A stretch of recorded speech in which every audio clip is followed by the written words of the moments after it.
सभी मित्रों का बहुत बहुत स्वागत है।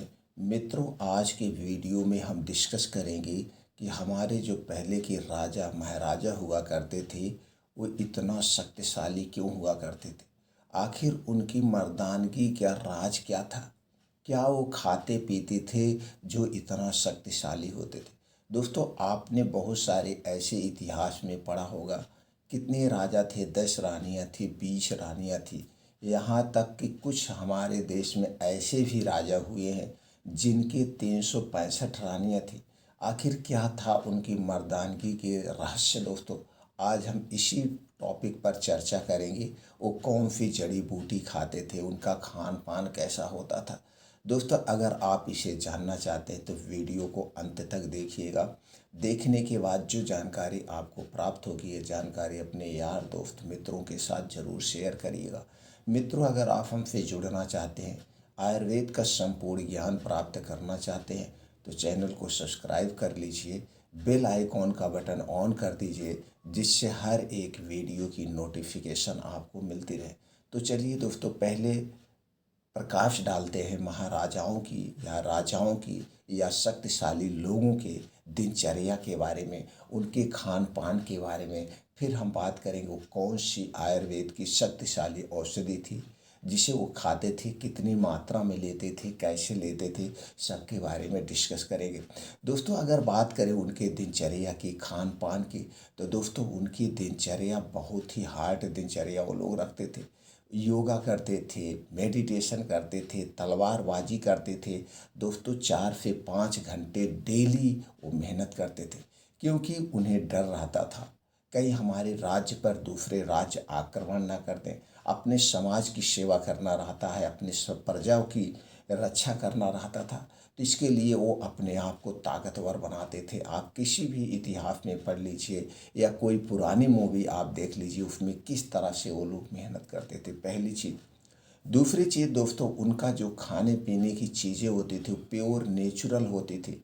अगर आज की भाषा में हम कहें कि ऑर्गेनिक होती थी। उस समय कोई रासायनिक खादों का प्रयोग नहीं होता था, कीटनाशक चीज़ों का प्रयोग नहीं होता था। जो कुछ वो उपज होती थी, जो कुछ पैदावार होती थी, वो दोस्तों ऐसे घर की खादों से उगाया जाता था, यानी कि प्योर नेचुरल चीज़ें वो लोग खाते थे, जिससे एक शक्तिशाली थे। दूसरी चीज़। तीसरी चीज़ दोस्तों, पहले जो था उनके जो खाने पीने के बर्तन होते थे, सामान होते थे, वो सोने चांदी की होते थे। और सोना चांदी दोस्तों हमारे स्वास्थ्य के लिए बहुत ही लाभदायक है। सोने चांदी के आज के समय में आयुर्वेदिक चीज़ों में दोस्तों उसकी भस्में बनाई जाती हैं। स्वर्ण भस्म, मोती भस्म, अभ्रक भस्म, चांदी भस्म, तरह तरह की भस्में हैं जो दोस्तों हमारी पहुंच से बहुत दूर है। इसका भी उनके पीछे इसका भी रहस्य था, इसलिए वो बहुत शक्तिशाली होते थे, लंबी आयु भी जीते थे, लंबी आयु भी जीते थे। और उनके खाने में, रोज़ के खाने में अच्छी अच्छी चीज़ें मैनेज होता था। और इसे मैनेज करने के लिए, इस डाइट को मैनेज करने के लिए, उनकी स्वास्थ्य की देखभाल करने के लिए दोस्तों एक राजवैद्य हुआ करते थे। राजवैद्य जो कि सबसे प्रसिद्ध, एक हिसाब से आज की भाषा में कहें डॉक्टर हुआ करते थे, जो कि राजा की डाइट का ध्यान रखते थे, क्या इन्हें खाना है, कितनी मात्रा में खाना है, कब खाना है। और वही लोग दोस्तों ऐसे जड़ी बूटियों का भी वो दोस्तों निर्माण करते थे जो राजा को देते थे खाने के लिए। तो दोस्तों ये उनकी दिनचर्या होती थी, सारी दिनचर्या ऐसी होती थी। तो चलिए दोस्तों, कुछ आयुर्वेदिक, उन्हीं में से कुछ आयुर्वेदिक चीज़ों को, जिसे दोस्तों आयुर्वेद में इसे बहुत शक्तिशाली चीज़ें माना गया है, शरीर को स्वस्थ और निरोग बनाने वाली चीज़ें माना गया है, उन चीज़ों की चर्चा करते हैं। तो दोस्तों उनमें से है सबसे पहले शिलाजीत। शिलाजीत इरेक्टाइल डिसफंक्शन, कमजोरी, इम्यूनिटी, बुढ़ापा आदि को दूर करने में मददगार होता है। इसके लिए चावल के दाने के बराबर शुद्ध शिलाजीत या इसकी एक चुटकी भस्म को 1 चम्मच गाय के घी या शहद के साथ सेवन करना चाहिए। गाय के घी या शहद या दूध के साथ सेवन करने से इसका पूरा फायदा मिलता था। दोस्तों इसका वो लोग सेवन करते थे। दूसरी चीज़ है फतावरी। फतावर थकान, इनफर्टिलिटी, इरेक्टाइल डिसफंक्शन, कमजोरी, स्पर्म काउंट की कमी, यूरिन प्रॉब्लम के लिए काफ़ी फायदेमंद होता है।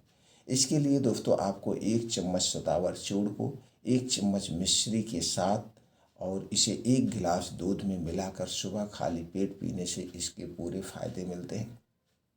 अगली चीज़ है दोस्तों अश्वगंधा। अश्वगंधा थकान, कमजोरी, स्पर्म की कमी, इम्यूनिटी के लिए बहुत ही फायदेमंद होता है। जो भी पुरुष अपनी सेक्स पावर बढ़ाना चाहते हैं वह सोने से पहले गर्म दूध के साथ 1 चम्मच अश्वगंधा पाउडर ले सकते हैं, पूर्ण रूप से फायदा मिलेगा। अगली चीज़ है दोस्तों है केसर। दोस्तों केसर इनफर्टिलिटी, लो स्पर्म काउंट, कमजोरी, इरेक्टाइल डिस्फंक्शन, थकान आदि को दूर करने में काफ़ी मददगार होता है। इसके लिए सबसे पहले गुनगुने दूध में चुटकी भर केसर डालकर रात को सोने से पहले लेने से इसके पूर्ण रूप से फायदे मिलते हैं। दोस्तों अगली चीज़ है आंवला। आंवला को आयुर्वेद में अमृत माना जाता है और इसे अमृत का दर्जा प्राप्त है।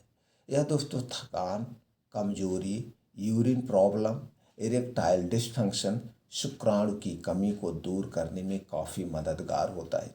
इसके लिए 1 चम्मच आंवला पाउडर और 1 चम्मच मिश्री को दोस्तों 1 गिलास दूध के साथ रोज़ रात में सोने से पहले लेने से फ़ायदा मिलता है। बस इतना आपको ध्यान देना पड़ेगा, जो दूध होगा ये आपके घर का होगा, पैकेट का दूध आपको नहीं चाहिए। पैकेट के दूध के साथ दोस्तों प्रोसीजर किया जाता है और वो हमारे स्वास्थ्य के लिए हानिकारक है, इसलिए घर का दूध यूज करिए, सबसे बेस्ट तरीका है। अगला चीज़ है दोस्तों सफ़ेद मूंगफली। सफ़ेद मूंगफली, अगर आप सफ़ेद मूंगफली का चूर्ण बनाकर रोज़ सुबह शाम 1 चम्मच मूंगफली पाउडर और 1 चम्मच मिश्री को 1 गिलास दूध के साथ लेते हैं सोने से पहले, तो दोस्तों इसके पूर्ण रूप से आपको फायदे मिलेंगे और आपके शरीर को मजबूत यानी कि मर्दाना ताकत को बढ़ाने में इंक्रीज करेगा। दोस्तों इसके अलावा जो पहले के राजा महाराजा थे वो बहुत मीट मछली भी खाते थे, मीट मछली का भी सेवन करते थे और वो कुछ ऐसे जानवरों का भी वो सेवन करते थे जो जंगलों में पाए जाते थे और एक लिमिट मात्रा में यानी सीमित मात्रा में उसका सेवन करते थे। उसके साथ साथ दोस्तों राज वैद्य उनके लिए स्वर्ण भस्म, मोती भस्म और सूखे मेवे का भी सेवन करते थे। सूखे में उनके डाइट में दोस्तों लहसुन, प्याज, अदरक, कौच के बीज और हाई प्रोटीन वाला वो चीज़ें खाते थे, एकदम हाई प्रोटीन वाले। और दोस्तों इसके साथ साथ वो लोग खूब पसीना भी बहाते थे, जैसे उनके पास खुद का अखाड़ा होता था, तलवारबाजी करते थे, अखाड़े में लड़ते थे, यानी कि 2 से 3 घंटे सुबह, 2 से 3 घंटे शाम उनका यानी खूब एक्सरसाइज होता था। तो दोस्तों ये सारी चीज़ें राजा महाराजा रोज़ अपनाते थे। लेकिन आज की हमारी लाइफ स्टाइल क्या है? आज की लाइफ स्टाइल दोस्तों हम एकदम भिन्न है। ना तो हमारी शारीरिक कोई मूवमेंट है, ना तो हम एक्सरसाइज करते हैं, ना तो हम योगा करते हैं। और दोस्तों हम आज के समय में बाहर की चीज़ें ज़्यादा खा रहे हैं, बाहर की चीज़ें, जिसके कारण हमारा पाचन तंत्र एकदम कमज़ोर होता जा रहा है और जिसका दोस्तों पाचन तंत्र सही ढंग से काम नहीं करता है, मजबूत नहीं होता है, तो दोस्तों उसका खाना उसके शरीर में नहीं लगता है। तो आपको अगर हेल्थी रहना है, आपको लंबी आयु जीना है, बीमारियों से दूर रहना है, तो दोस्तों आप अपने पाचन तंत्र की सुरक्षा करिए। यही हमारा सबसे अभिन्न अंग है, यानी कि एक प्रकार का इंजन है जो खाने को पचाता है, जो खाने को गलाता है। तो दोस्तों ये बाहर की चीज़ें आप खाना छोड़ दीजिए। जो आप बाहर का पिज्ज़ा, मोमोज, टोस्ट, ब्रेड या मिठाइयाँ, आइसक्रीम ये खाते हैं ना, ये हमारे शरीर में जो 3 दोष पाया जाता है, वात दोष, पित्त दोष, उसे बढ़ा देता है। और दोस्तों जब हमारे शरीर का वात, पित्त, कफ बढ़ता है तभी हमारे शरीर में बीमारियाँ होती हैं। तो दोस्तों ये बाहर की चीज़ें छोड़ दीजिए और ये बाहर की जितनी भी चीज़ें आप खा रहे हैं, चाहे टोस्ट खा रहे हैं, ब्रेड खा रहे हैं, बिस्किट खा रहे हैं, आइसक्रीम खा रहे हैं, जो भी चीज़ें आप खा रहे हैं किससे बनती है? चीनी से बनती है, मैदे से बनती है, रिफाइन या पामोलिन या डालडे में से बनाया जाता है।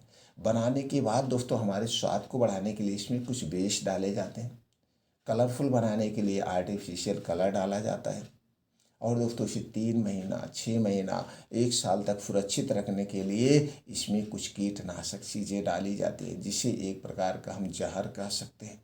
तो दोस्तों बन आज रही है, इसे हम कितने दिन बाद खा रहे हैं, 2 महीने बाद, 3 महीने बाद, 6 महीने बाद जब हम खाएंगे तो दोस्तों क्या होगा, तो ये हमारे शरीर में जाएगा, नुकसान तो करेगा थोड़ा थोड़ा करके। और आज ये सारी चीज़ें यानी कि अनाज से लेकर जितनी भी चीज़ें आप खा रहे हैं सब रासायनिक खादों से उपयोग की उत्पादन किया जा रहा है, कीटनाशक दवाओं का ज़्यादा से ज़्यादा प्रयोग किया जा रहा है। तो दोस्तों ये सारी चीज़ें आप छोड़ दीजिए। बाहर से अगर स्वस्थ और निरोग रहना है तो आपको कभी गैस कब्ज एसिडिटी नहीं होगी। और कुछ प्रकृति के नियम अपना लीजिए, जैसे खाना खाने के नियम, सोने के नियम, जागने के नियम। और दोस्तों रोज़ 2 घंटे का समय आप निकालिए, 5 बजे से 7 बजे 2 घंटे का समय निकालिए। इसमें मॉर्निंग वॉक करिए, योगा करिए, प्राणायाम करिए, एक्सरसाइज करिए, मेडिटेशन करिए। इससे दोस्तों आप अपने शरीर की एक्टिविटी बढ़ाते हैं। और जो कुछ वेस्ट पदार्थ खाते हैं, मान लीजिए कुछ जो गंदा कोलेस्ट्रॉल या कोलेस्ट्रॉल आप खा रहे हैं, तो दोस्तों जब आप मेहनत करेंगे पसीने के माध्यम से बर्न हो जाएगा, यानी कि जल जाएगा कोलेस्ट्रॉल, आपको बढ़ेगा नहीं तो बहुत सारी बीमारियों से आप बचे रहेंगे। और दोस्तों अपने खाने में हरी साग सब्जियों का मौसम के हिसाब से खूब जम के खाइए।